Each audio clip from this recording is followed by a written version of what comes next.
To begin, remove the rear wheels and flip the trolley over so the undertrays are facing up. You will then need to remove 6 screws for each undertray, so 12 in total.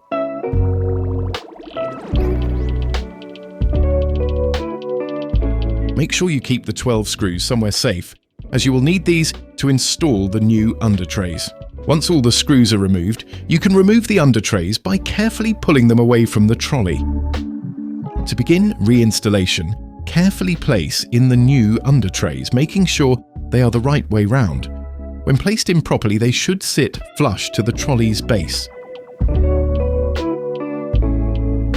Now all that's left to do is to take the 12 screws from earlier and screw in the undertrays. Once the undertrays are secure, flip the trolley over and reattach the rear wheels.